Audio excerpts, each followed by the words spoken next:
네, 오늘 말씀 잠언 4장 14절에서 19절까지 말씀입니다. 14절, 15절 말씀은 사악한 자의 길에 들어가지 말며 악인의 길로 다니지 말지어다. 그의 길을 피하고 지나가지 말며 돌이켜 떠날지어다예요. 굉장히 단호하고 분명한 명령을 하고 있어요. 이제 아버지의 목소리인데 지혜의 목소리가 말할 때에는 그 길에 들어가지도 말고 그 길에 머물지도 말고 그 길에서 걷지도 말라고 해요. 14절에 이제 사악한 자의 길에 그 다음에 악인의 길로라고 되어 있는데 여기에서는 히브리어로 배라는 선행사가 들어가 있어요. 배. 이 배라는 단어의 의미가 무엇이냐면 무엇 안에, 무엇 가운데, 무엇 위에 라는 의미를 가지고 있어요. 사악한 자들의 길 안으로 들어가지 말며 첫 번째. 그 다음에 악인의 길 위에서 아니면 악인의 길 안에서 행하지 말라. 다니지 말라라고 우리가 이해할 수가 있겠습니다. 그래서 그 길 안, 그 길 위라는 의미가 명확하게 들어가 있는 말씀이에요. 지난 설교에서 지혜의 길 안과 밖이 있다고 그랬어요. 지혜의 길 안이 있으면 지혜의 길 밖도 있다. 그래서 지혜의 음성을 내가 무수히 들었지만 여전히 나는 지혜의 길에서 실제로는 걷지 않는 사람일 수 있다라는 이야기도 했어요. 그리고 그 음성을 듣고 그것을 내 마음에 받아들여서 지혜의 길 안으로 행하는 사람들도 있다고 그랬어요. 그런 것처럼 이 악인의 길이라는 이미지에서도 악인의 길 안과 밖에 있는 거예요. 근데 지혜는 말하기를 그 안에 들어가지도 말고 그 안에서 걷지도 말고 그 안에 머물지도 말라라는 표현이에요. 명확하고 단호한 명령을 내리고 있어요. 15절에서 이제 이어서 가는 게 무엇이냐면 그의 길을 피하라. 그의 길을 지나가지 말라. 그의 길에서 돌이켜 떠날지어다예요. 14절과 15절을 종합하면 이렇게 됩니다. 악인의 길에 발을 들이지 말고 그 길을 걷지 말고 그 길을 피하고 그 길을 지나가지 말고 그 길에서 돌이켜 떠나라. 근데 이 말씀은 성경에서 일관적으로 진술하고 있는 부분이에요. 여호수아도 발을 두 곳에 걸치지 말라 그랬어요. 나와 내 집은 오직 여호와만을 섬길 것이다. 예수님께서도 재물과 하나님을 겸하여 섬길 수가 없다. 야고보도 두 마음을 품은 자들아 회개하라. 그래서 이건 성경 전체에 퍼져 있는 사상이에요. 악인의 길에 기웃거리지 말라는, 악인의 길 가서 문 두드려보고 괜히 가가지고 이거 어떤지 한번 맛 좀 봐야지 뭐 이렇게 하지 말라는 거예요. 그냥 거기서 돌이켜 떠나라는 거예요. 생각도 하지 말고 돌이켜 떠나라는 거예요. 이유 없이 그냥 하는 게 아니라 악인의 길이 어떠한지에 대해서 설명을 해주면서 그렇게 말을 하는 거예요. 저번 아버지가 아들을 사랑하는 마음 때문에 아들의 눈높이에 맞춰서 아들이 그 가르침을 주는 아버지와 스스로 동질감을 느끼게끔 하는 장치를 사용했고, 그러면서 하나하나 짚어주면서 좀 설명하는 모습이 보여요. 그냥 하지 마 이게 아니라 왜 그러한지에 대해서 설명을 해주는 모습이 보이는 거예요. 이 이미지는 굉장히 종합적인 이미지이다. 그래서 악인의 길과 관련된 우리의 행동, 그 과정에서 내가 행할 수 있는 모든 행위를 다 말하고 있는 거예요. 악인의 길에 들어가는 것, 악인의 길에 내가 들어가 있는데 거기에 머무는 것, 악인의 길에 들어가서 걷고 있는 것. 조금 더 들어가서 보면 악인의 길에 관하여서 크게 보면은 발을 들이는 차원이 있어요. 악인의 길 밖에 내가 서 있는데 악인의 길 안으로 스텝 인, 발을 디디는 거죠. 발을 디뎌서 들어가는 차원이 있어요. 그리고 두 번째는 악인의 길 안에 내가 있어서 걷는 차원이 있어요. 그 길 안과 밖을 생각했을 때 두 가지는 좀 의미가 달라요. 첫 번째, 악인의 길에 발을 들이는 것은 우리 인간의 본능으로 생각해 볼 때에는 쉬운 일이에요. 음녀의 목소리가 달콤하고 유혹적으로 느껴진다는 것. 그리고 악인들의 꽹도 굉장히 달콤하게 느껴지는 것이 우리의 본성이라고 말하고 있어요. 그래서 악인의 길에 들어가는 것은 사실상 우리에게 그렇게 어렵고 험난한 과정이 아니에요.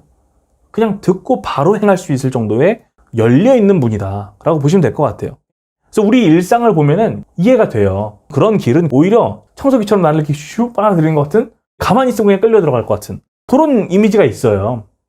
그런데 그 길에 들어가 있어요. 좀 다른 문제예요. 악인의 길, 악인의 삶의 방식에 내가 이미 들어가서 행하고 있어요. 다른 문제예요. 문제가 심각해지는 거예요. 거기에서는. 그 길을 걷는다는 것은 내가 지속하여 오늘도 어제 그랬던 것처럼, 그저께 그랬던 것처럼, 일주일 전에 그랬던 것처럼, 한 달 전에 그랬던 것처럼 그 길에서 걷겠다라는 결정을 하고 있는 거예요. 지속하여 내가 악인의 그 삶의 방식을 따라서 사는 삶을 가리키고 있어요. 내가 계속해서.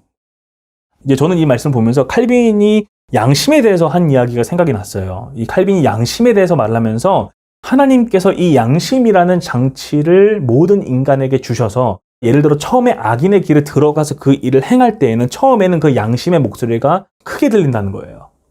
이거 틀린 거 아니야? 잘못하는 거 아니야? 하나님께 죄 짓는 거 아니야? 양심의 목소리가 크게 들린다는 거죠. 그런데 시간이 지나면 지날수록 그 목소리가 점점 잦아들어요. 나중에는 느끼지도 못해요. 내가 하나님께 범죄하고 있는지도 다른 사람에 대해 범죄하고 있는지도 느끼지도 못하는 상태까지 가는 거예요. 그래서 양심의 무뎌짐, 양심의 굳음으로 우리가 볼 수가 있어요. 성경에서는 마음의 굳음이라고 하는데 점진적인 과정이 있어요. 양심이 어떤 목소리를 내냐면은 처음 그 발을 디뎌서 처음에 그 길을 걷고자 할 때에는 내가 오직 나의 유익을 위해서 다른 사람들에게 해를 끼치고 있는 거 아닌가? 내가 좀 편하려고? 내가 좀 이득을 얻으려고? 다른 사람에게 고통을 주는 건 아닌가? 이런 생각이 들어와요. 그리고 내가 살아계신 창조주의 심판을 지금 불러일으키고 있는 게 아닌가? 라는 인식도 들어와요. 내가 하는 이 방식이, 내가 사는 이 방식이 선보다는 악에 기울어져 있지 않나? 라는 생각이 들어와요. 처음엔 그 감각이 굉장히 명확하게 느껴져요. 마치 맨살에다가 메스를 대는 것처럼 느껴져요. 근데 살이 굳고 굳으면은 그어도 괜찮을 수 있는 거죠. 그래서 월트키라는 구약학자가 알렉산더 포프라는 17세기, 18세기 시인이자 어떤 문학가라고 볼까요? 그런 저작을 많이 쓴 분인데 포프는 죄로 말미암아 점차 완악해지는 경향에 대한 탁월한 통찰력을 제시한다라고 월트키가 말하면서 포프가 이렇게 말을 했어요. 악은 드러나면 싫어할 수밖에 없는 끔찍한 얼굴을 가진 괴물이다. 그러나 너무 자주 나타나고 익숙하기 때문에 처음에는 견디다가 어느덧 가볍게 여기며 마침내는 그것을 품는다라고 되어 있어요. 악이 너무나 편만하고 악이 너무나 평범해졌기 때문에 그것이 더 이상 인간들의 양심에 어떠한 죄책도 일으키지 않는 상태가 된 거죠. 이런 통찰이 교회 역사 가운데 그리고 포프라는 이 시인에게서도 지금 발견이 되고 있어요. 악은 그 민낯을 보면은 정말 깨름직하고 불쾌할 정도가 아니라 소스라치게 놀랄 정도의 그런 끔찍한 얼굴을 하고 있다는 거예요. 그런데 우리가 그걸 나중에 품는다는 거예요. 익숙해지고. 김용희 선생님이 뭐라고 했죠? 죄를 가지고 똥을 푼다. 똥을 내가 끌어안고 내 똥을 절대 뺏기지 않겠다고 말하는 그런 비슷한 맥락이에요. 김용희 선생님은 그 똥으로 말씀하셨는데 포프는 괴물이라는 그 표현을 써요. 끔찍한 얼굴 가진 괴물.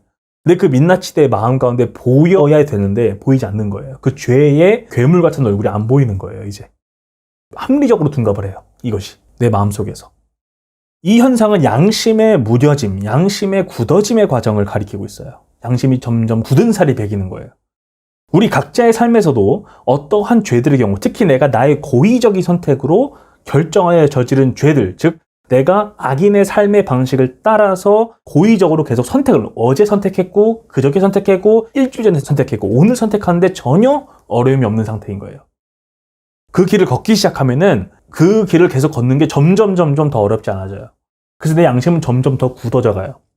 그래서 처음에 내가 감지했던 그런 양심의 찔림이라는 것이 점차 시간이 지나면서 그 죄 가운데 내가 행하면 행할수록 점점 사라져가는 현상. 그런 현상을 우리 중 어느 누구든지 경험할 수 있어요.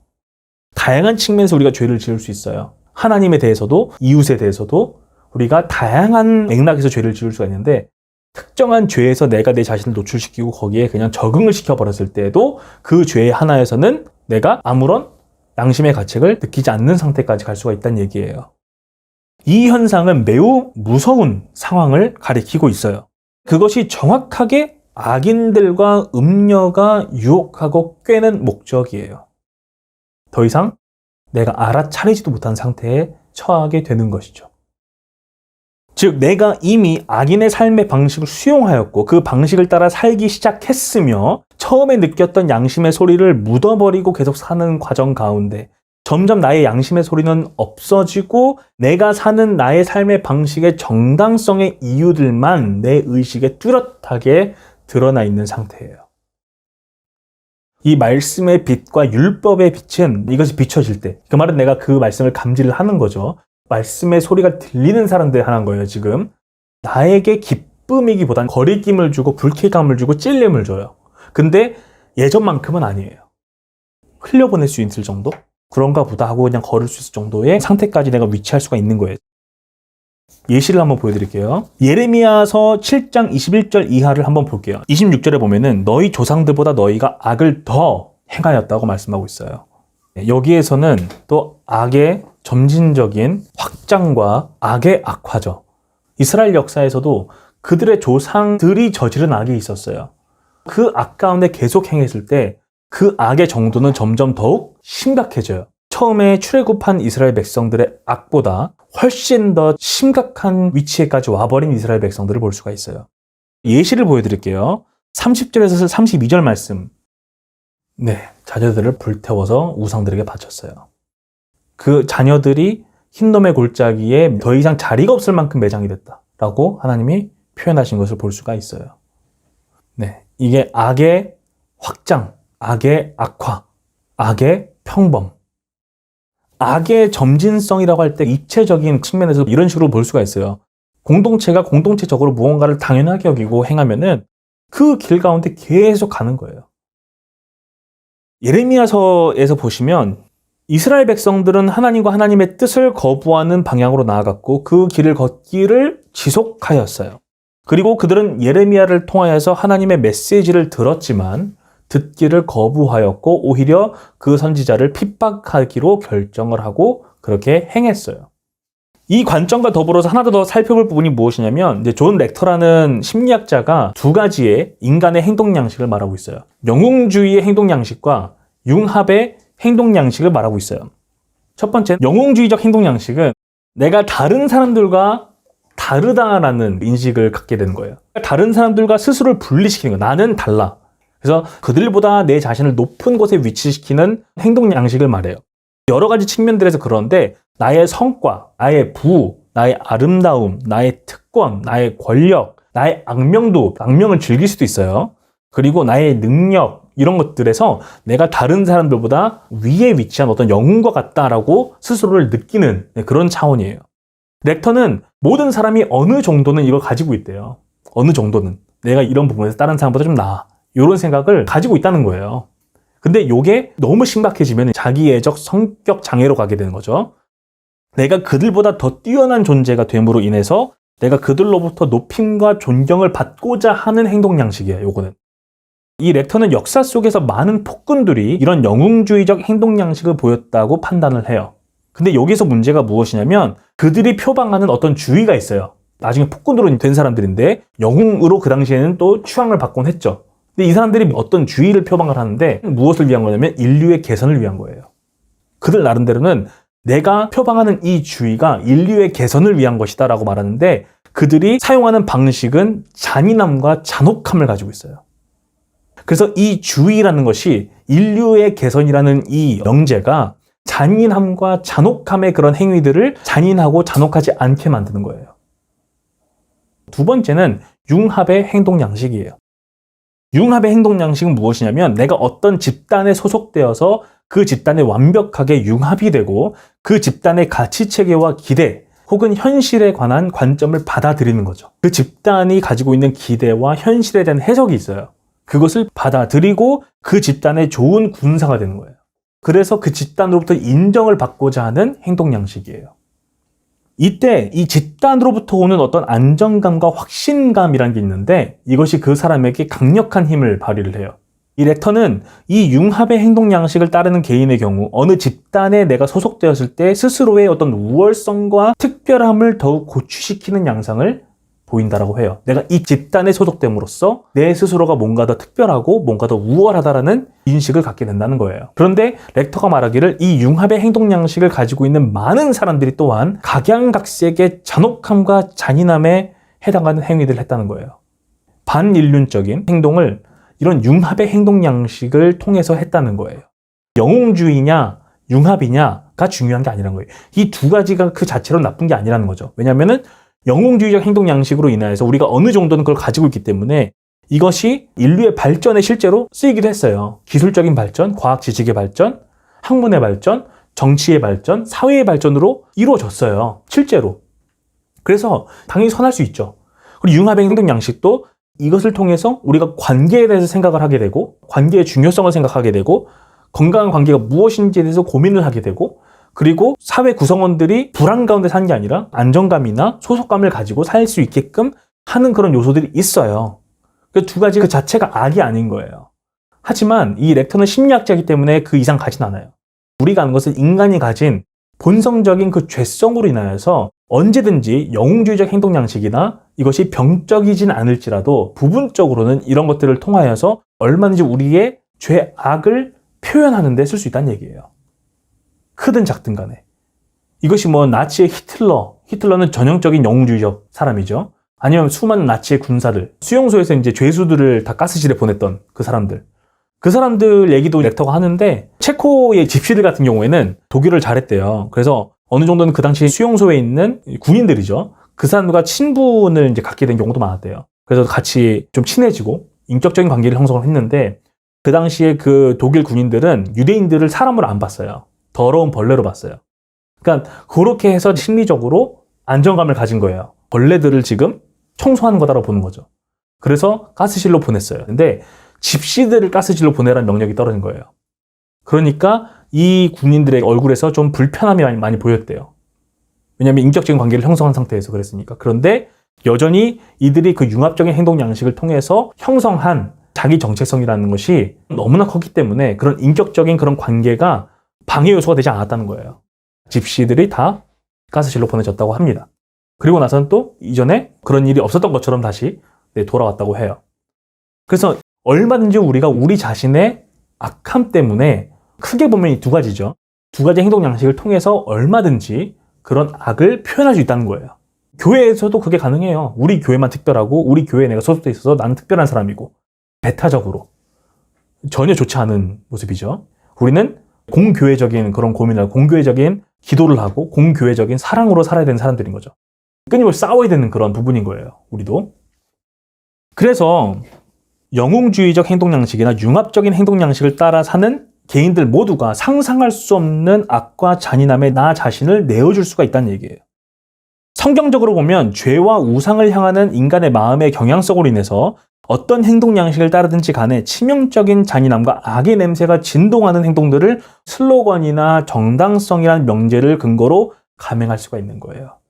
인간을 인간으로 보지 않고 벌레로 보거나 어떤 짐승으로 보거나 이게 전부 다 비인간화의 과정이거든요. 그것을 내가 얼마든지 내 마음의 투영을 통해서 할 수 있다는 얘기예요. 이때의 문제점이 무엇일까요? 우리가 지금까지 말한 게 뭐냐면은 악인의 길에 들어가는 차원을 지나서 악인의 길에서 행하고 있을 때를 얘기하고 있어요. 그 길을 지속할 때에 어제도 지속한 것처럼 오늘도 지속하고 내일도 지속할 때의 문제점은 무엇이냐면 가면 갈수록 그 악인의 길에서 돌이키기가 어려운 거예요. 정말 어려워져요. 하나님이 역사하지 않고 불가능해요.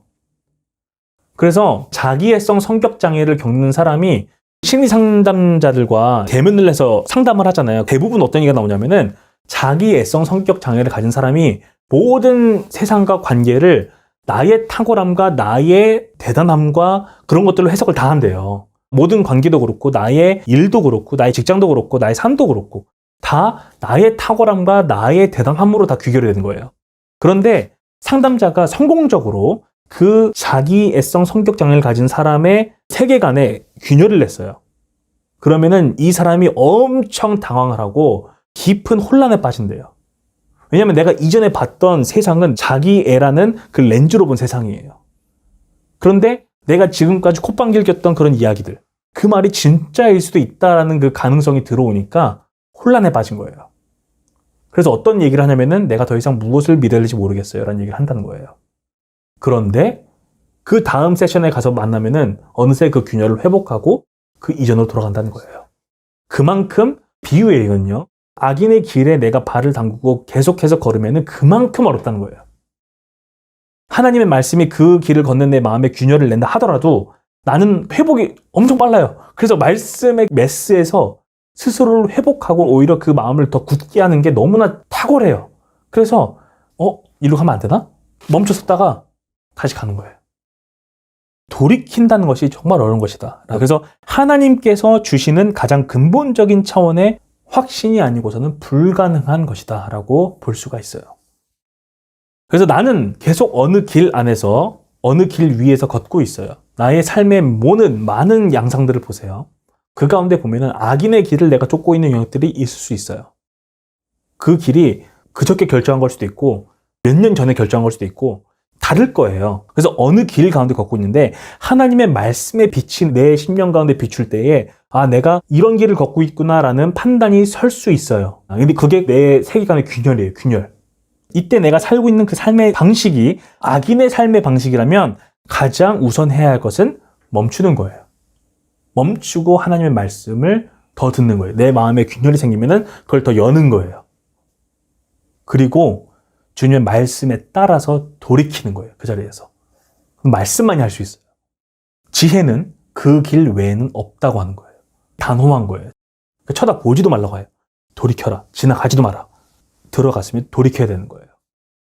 얼마나 힘들어요. 그 안에 들어갔어요. 계속 행했어요. 너무 힘들잖아요.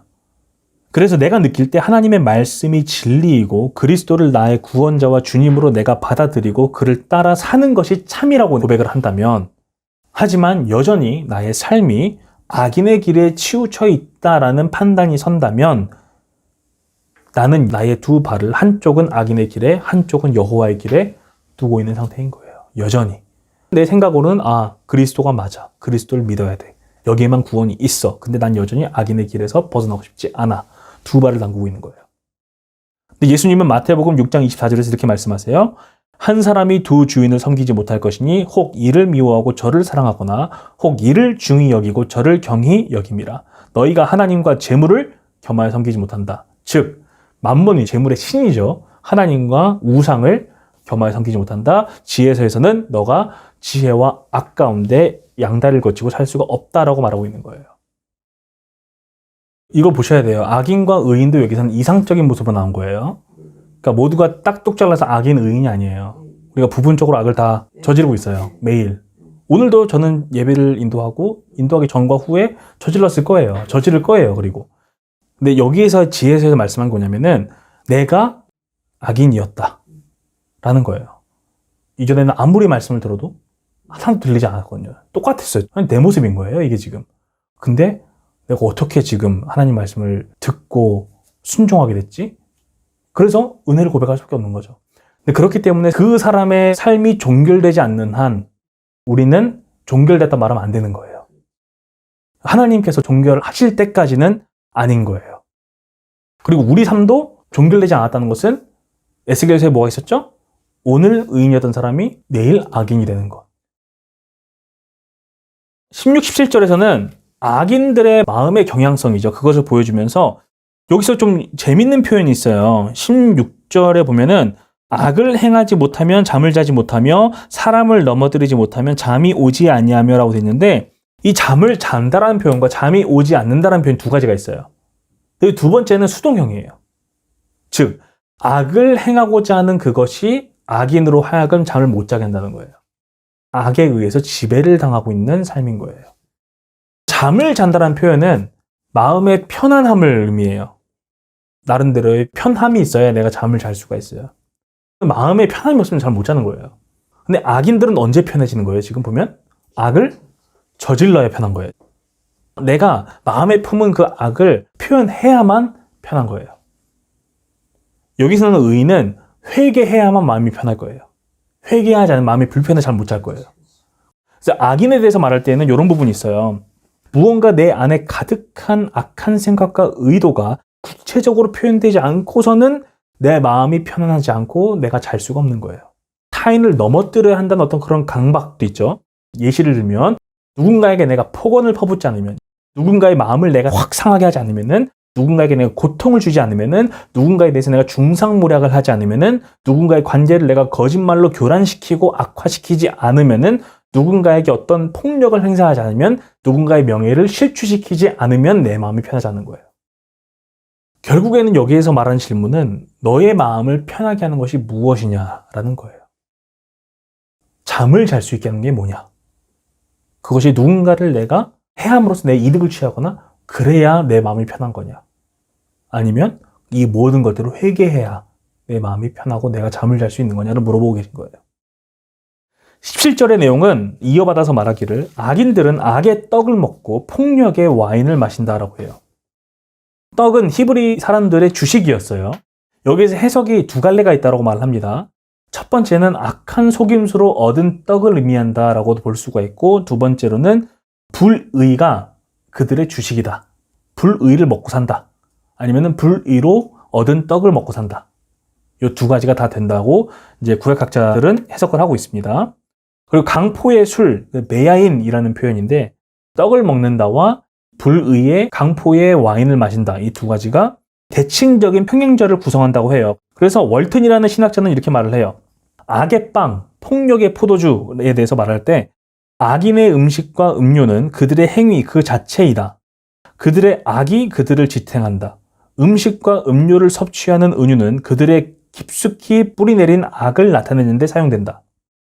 이집트의 프타호텝의 교훈에서도 비슷한 표현을 사용합니다. 라면서 그는 다른 사람들이 죽는 것을 먹고 산다. 말의 왜곡이 그의 빵이다. 그는 매일 살아있는 죽은 사람이다. 라고 표현한다고 해요. 이 말은 무엇이냐면 악인들의 존재와 행동 양식은 분리될 수 없다. 라는 거예요. 나의 행위는 나의 존재를 말하고 있다는 거예요. 악인의 존재 양식으로부터 악인의 행위가 나와요. 그래서 이렇게 말할 수 없는 거예요. 나의 행위는 악하지만 나는 선해. 오직 말씀의 빛만이 나의 존재 양식과 나의 행위의 진정한 성격을 보여줘요. 말씀의 빛을 비출 때 나의 행위가 벌거벗겨져요. 마치 나의 행위는 악했지만 나의 존재는 악하지 않다라는 그런 착각, 그런 것들이 말씀의 빛에 의해서 벗겨지게 됩니다. 그렇기 때문에 악인의 길 가운데 행할 때에 나의 돌이킴은 단순히 그 행위만 뚝 잘라서 하는 게 아니라 나의 존재의 돌이킴이에요. 나의 행위와 나의 존재 양식 전체가 모두 악인의 길에서 떠나는 것을 요청하고 있는 것이 오늘 지혜의 말씀이란 것을 볼 수가 있습니다. 18절, 19절에서 이렇게 말합니다. 의인의 길은 돋는 햇살 같아서 크게 빛나 한낮에 광명에 이르거니와 악인의 길은 어둠 같아서 그가 걸려 넘어져도 그것이 무엇인지 깨닫지 못하느니라 라고 말하고 있는데, 여기에서 빛과 어둠의 대조는 무엇이냐면 깨달음에 관한 대조예요. 빛은 모든 것을 볼 수 있게 해요. 하지만 어둠은 그 어느 것도 볼 수 없게 만들어요. 그래서 의인의 길은 여호와의 지혜와 여호와의 말씀으로 인하여서 볼 수 있는 길이다. 한낮의 광명보다도 더 밝다. 라고 말하고 있어요. 지각할 수 있는 것, 볼 수 있는 것, 그래서 분별할 수 있는 것. 그런데 악인의 길은 볼 수 없는 가운데 있다는 거예요. 19절에서 어둠은 왜 넘어지는지 알지 못하는 것을 말해요. 그래서 악인의 길, 데렉 레샤임이라는 단어를 쓰는데 이것은 어둠과 같다. 애굽의 흑암, 그리고 백주에도 길을 찾지 못하는 맹인의 어둠. 그러니까 온통 다 밝은데 내가 맹인이라서 길을 찾지 못하는 그 어둠을 말해요. 그렇기 때문에 넘어지는 것과 연결이 돼요. 내가 못 보기 때문에 넘어지는 거예요. 그리고 난 왜 넘어진지도 모른다라고 표현하고 있는 것을 볼 수가 있습니다. 그래서 월트키라는 구약학자는 이렇게 말을 했어요. 의인의 길에 대해서 말할 때 이 길에는 구름도 없고 그림자조차 없음을 보여준다.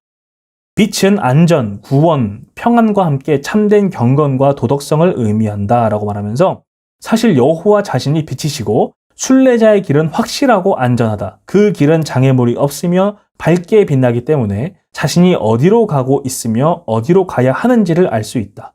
그들의 삶은 악과 멀고 악이 나타난다면 즉시 알아차릴 수 있다 라고 말합니다. 오늘 말씀 여기까지 마무리를 하겠습니다. 기도하겠습니다.